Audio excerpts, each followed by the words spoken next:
სახელითა მამისათა დაზისათა დასულისა წმინდისათა ჩვენთან არის ღმერთი. გივოცავთ დღევანდელ დღესასწაულს. იერუსალიმში დიდებით შესვლა უფლისა ჩვენისა იესო ქრისტესი. ეს საოცარია. რაც რო სახარებაში არის ამბები მოთხრობილი ყველაფერი ჩვენს თვალწინ ხდება.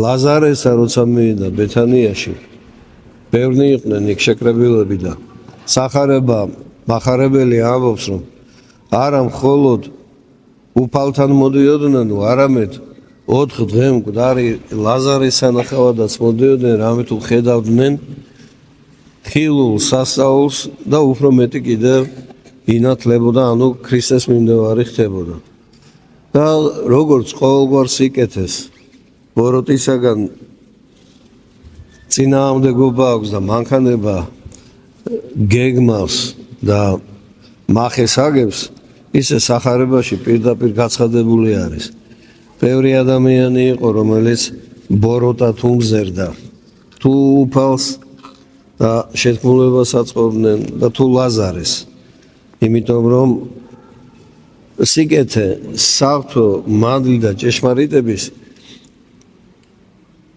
განცდა ახმა არ უნდათ ერთი მიზეზის გამო ემხილებოდა მათი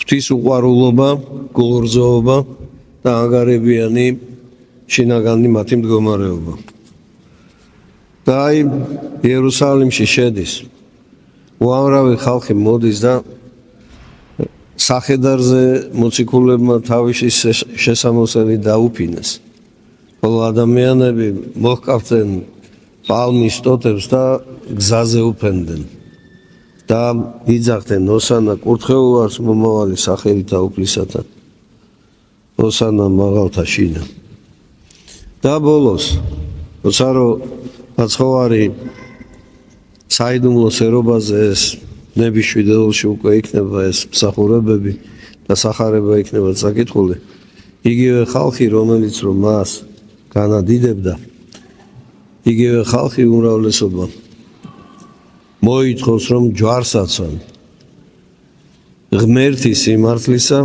ღმერთკაცი ჩვენი ცოდვების გამომსყიდველი და ჩვენი დამხსნელი ცოდვის ტყვეობისაგან მაგრამ დღეს ყველას გვიხარია რატო იმიტომ რომ მაცხოვარი შედის დიდებით იერუსალიმში და ასევე მან იცის წინასწარ უწყის რომ ჯვარცმა ელოდება მაგრამ ეს ჯვარცმა მან თავისი მამის მორჩილებით მიიღო სისთა დათხევამდე და აი ამ ჯვარცმით ჩვენ ყველანი გადაგვარჩინა და გამოგვიხსნა სიკვდილის ტყვეობისაგან და ეს საღვთო განგებულებისა წინასწარ ხედვა მას ქონდა მოციქულებიც კი ვერ ხვდებოდნენ და ვერ ხედავდნენ თუ რას ნიშნავს ადრე როცა რო უთხრა ცოტა ხანს თქვენთან ვარ და ცოტა ხანში ვეღარ მიხილავთ მე და გაუკვირდათ კი მაგრამ რას ქვია ეს ცოტა ხანს თქვენთან ვარ და მე ვეღარ გიხილავთ ეს საღვთო განგებულება ჩვენი თითოეული ჩვენთაგანის თუ დღევანდელების თუ მომავალში ვინც იქნება და თუ წარსულში ვინც იყო ჩვენი გამოხსნისათვის თავს იდო ღმერთმა და მხოლოდ ჩობილი ძე მოავლინა ჩვენს გადასარჩენად. მას ადამიანს რაღა დარჩენია. მასთან აღარ არის ადგილი ანგარებისთვის, ვერცხლის მოყვარეობისთვის, ღალატისთვის, უპირობო ცხოვრებისთვის და ღვთისმსიძულვილისთვის. თუ კი ადამიანი გააცნობიერებს რა სიკეთე გვიყო ჩვენ ღმერთმა, მაშინ მასთან სიცრუეც კი აღარ იქნება. ორგულება აღარ იქნება. ზურგს უკან ლაპარაკი, ავის ზრახვა და ქმნა. უფალმა ეს ყველაფერი დაარღვია, მაგრამ არჩევანს ადამიანი თავად აკეთებს ამ ხილულ წუთის სოფელში. ხშირად ადამიანებს გონიათ, რომ როგორ დაიცლება, მაშინ გადაუწყვიტავენ თუ სად უნდა იყოს მისი სული. ბევრს ავიწყდება რომ ხილულ ცხოვრებაში როცა რომ ამ წუთის სოფელში ვართ ჩვენი არჩევანისაებრ მომავალში მოგვეგება თუ 60 სიხარულისა თანაზიერნი გავხდეთ და თუ ჯოჯოხეთისა საშინელების ჯურღმულში დავინთქათ რატომ იმიტომ არჩევანს აკეთებს ადამიანი მას როგორ სურს სინათლესთან დგომა უფლის მცნებებით ცხოვრება თუ თავის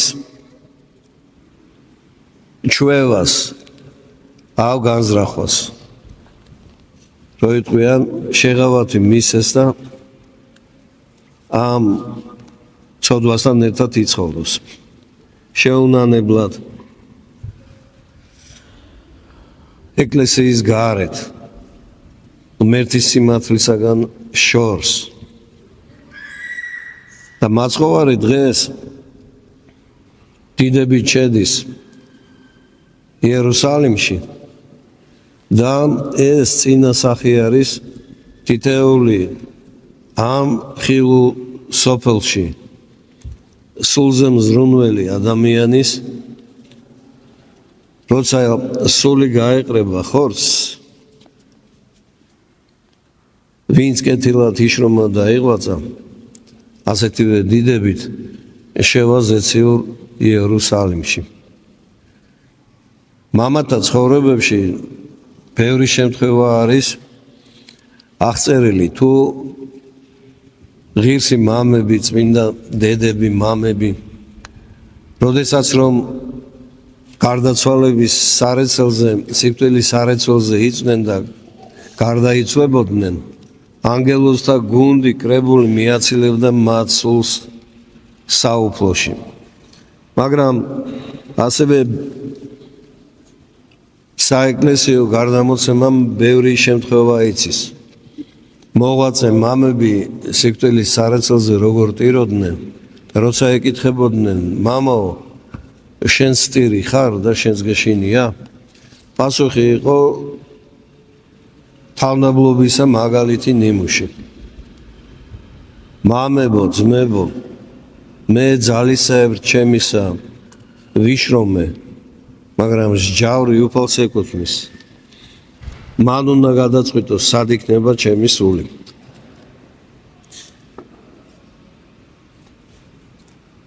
ბრძობის დღესასწაული ჩვენი გამოფხიზლებისა და გაფრთხილების დღესასწაულია მოციქული ამბობს გიხაროდენ მარადი სუფლისა მიერ და კვალად გეტყვით გიხაროდენ სიმდაბლე თქვენი ცხადიყამ ყოველთა კაცთათვის უფალი ახლოს არს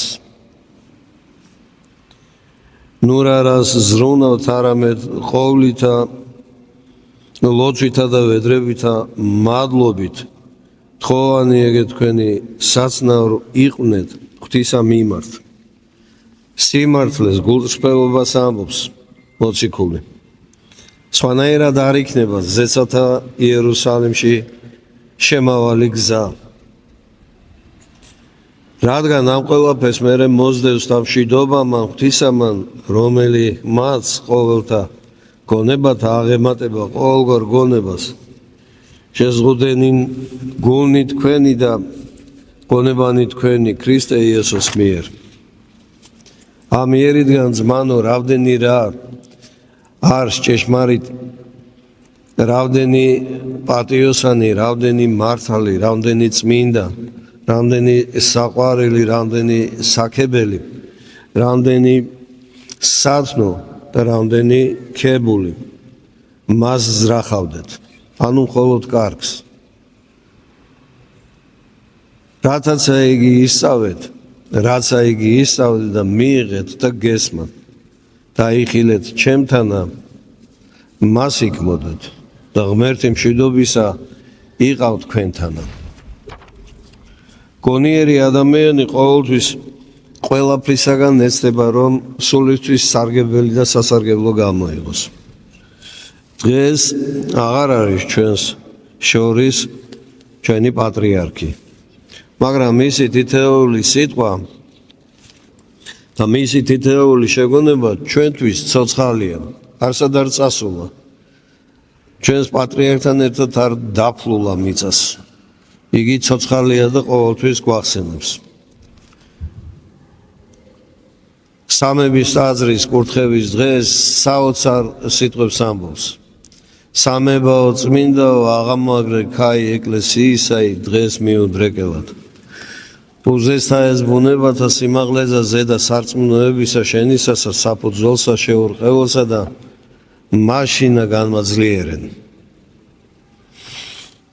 ეს არის ვედრება ყოვლადწმინდა სამების მიმართ, რომლის შინაგანი ძალა და სათხოვარი ძველი აღთქმის წინასწარ მეტყველთა და მამათა მართალ მამათა ლოცვის სადარია. ო ღმერთო ერთო სამებაო წმინდაო ერთარსო და განუყოფელო. დიდება და მადლობა შენდა. ღვთივ კურთხეულო მამულო ჩვენო, უდამნო საშინა აღმომორჩებულო ყვავილო, უჭკნობელო ტაძარო სამებისაო, კლიტეო დავითისაო, მახვილო მესიისაო, ადიდე ღმერთი და იხარე მარად.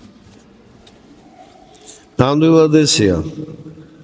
ქვეყანას არ ეშველება თუ თითეულმა ჩვენთაგანმა ჩვენ თავს არ მივხედეთ და არ უშველეთ და რით ბოროდ განზრახვას, ვერცხლის მოყარეობას, ანგარებას, ძალაუფლების მოყარეობას უარი უნდა უთხრათ.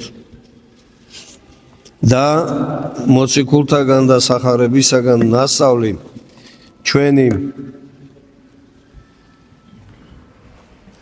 ცხოვრება შევცვალოთ სახარების ცნებების მიხედვით. ვემსგავსოთ მოციქულთა საქმითა და სიტყვით, შემართებით. ჩვენი დიდი მამების მსგავსად ვეცადოთ საკუთარ ხორცს წინააღმდეგ. ვეცადოთ ყოველთვის ყველაფრისათვის მადლობდეთ ღმერთს. ვეცადოთ მოყვასისათვის კარგის ფიქს არათუ კეთებას მხოლოდ. და გვახსოვდეს პატრიარქი რასაც ამბობს და ეს არაერთხელ გვსმენია ჩვენ. ღმერთი სამშობლო ადამიანი. ღმერთამდე ვერ მივა, რადგანაც უფალსაც რო შეხვდნენ გამომცდელები ეკითხებოდნენ ყველაზე მაღალი და დიდი მცნება რა არის რჯულში. უფალმა მიუგო, შეიყვარო უფალი შენი ყოვლითა გულითა შენითა და ყოვლითა საცნობელითა შენითა და მსგავსი მისი გიყვარდეს მოყვასი შენი როგორც თავი შენი. ამ ორ მცნებაზე დაფუძნებული არის მთელი რჯული. ვინც აგერ მაცხოვარი იერუსალიმში შედის და მან იცის რომ იგი გაიცემა თავისი მოწაფის მიერ, გაიყიდება 30 ვერცხლად და ჯვარსაც მევე. უარი არ უთქვამს, შედის დიდებით და თავისი მამის მორჩილებას აღასრულებს ვიდრე სისხლთა დათხევამდე. ისე ჩვენ ამ ორ მცნებაზე არის დამყარებული მთელი რჯული. ვინც ეს ორი მცნება შეასრულა, მან 60 დაიმკვიდრა. ღმერთს ვთხოვთ ამ ბრძოლის დღესასწაულზე თითოეულ ჩვენთაგანს გულისხმის ყოფა მოგცეს, რომ ვინატროთ და მოვინდომოთ ისე იერუსალიმში, ზეციური იერუსალიმში შესვლა, როგორც ეს მამებმა გვასწავლეს, სახარებამ გვიქადაგა და მაცხოვარმა მაგალითი დაგვიდო. ღმერთმა ინებოს ჩვენი ყველას ერთად უფალთან ყოფნა. იწყება ნების შვიდეული. პირველ შეწირულ სახურებას ჩავატარებთ დილით ადრე, რადგან 12 საათზე სახარება უნდა იკითხებოდეს ჟამნებზე აქ დიდ ტაძარში. სახარების კითხვას დავიწყებთ 12 საათზე. ხოლო პირველ შეწირულის მსახურებას დავიწყებთ 4 საათზე, დილის 4 საათზე. რათა მერე შესვენება და მერე სახარების კითხვა შევძლოთ. ხარების დღესასწაული ჩატარდება წმინდა გიორგის დიდ ტაძარში დილის 9 საათზე. თავისი სადღესასწაულო წესგანგებით, პურის კურთხევით და მსახურებით. ღმერთმა დაგლოცოთ, ღმერთმა გაგახაროთ, ღმერთმა ინებოს ჩვენი ერთად უფალთან ყოფნა. ამინ. გილოცავთ დღესასწაულს.